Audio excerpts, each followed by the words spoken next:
एक समय की बात है, सरला की इकलौती बेटी प्रीता 17 साल की थी और प्राइवेट स्कूल से अपनी पढ़ाई कंप्लीट कर रही थी। उसके स्कूल में गर्ल्स और बॉयज दोनों साथ पढ़ा करते थे। जिस क्लास में प्रीता पढ़ती थी उस क्लास में एक करण नाम का लड़का भी उसके साथ पढ़ता था। करण के साथ प्रीता की खूब बनती थी और दोनों एक दूसरे के साथ अपना खूब टाइम स्पेंड किया करते थे। लेकिन किसे पता था कि इनकी यही दोस्ती इतनी छोटी उम्र में ही प्यार में तब्दील हो जाएगी। कि हाँ, प्रीता और करण स्कूल टाइम में ही एक दूसरे को अपना दिल दे बैठे थे। इनका ये रिश्ता अब दोस्ती से कहीं गहरा हो चुका था। दोनों अब एक दूसरे के घर भी आने जाने लगे थे।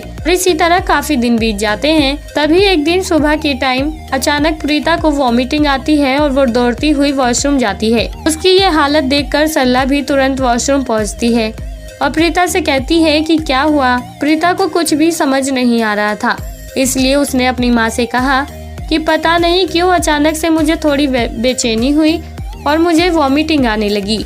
प्रीता की ये बातें सुनकर सरला काफी हैरान हो जाती है, इसलिए सरला तुरंत ही प्रीता को हॉस्पिटल लेकर जाती है, उसका चेकअप करवाती है।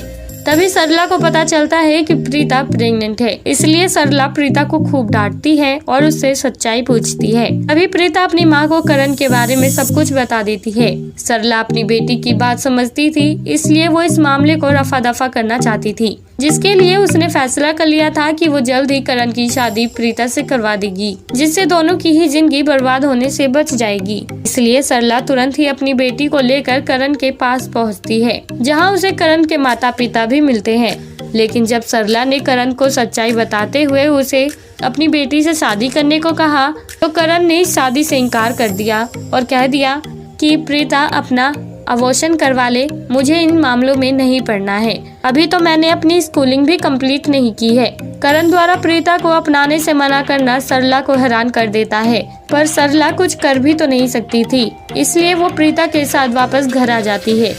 सरला को अपनी बेटी की काफी चिंता होने लगी थी, क्योंकि वो प्रीता और करण की सजा प्रीता के पेट में पल रहे बच्चे को नहीं देना चाहती थी, जिसकी वजह से वो इन परिस्थितियों से निपटने का आइडिया सोचती है। इसी तरह अगला दिन आ जाता है। अगले दिन अचानक करण प्रीता के रूम में आता है और चुपके से उसे मारने की कोशिश करता है। तभी वहाँ सरला पहुँच जाती है और करण को रंगे हाथ पकड़ लेती है।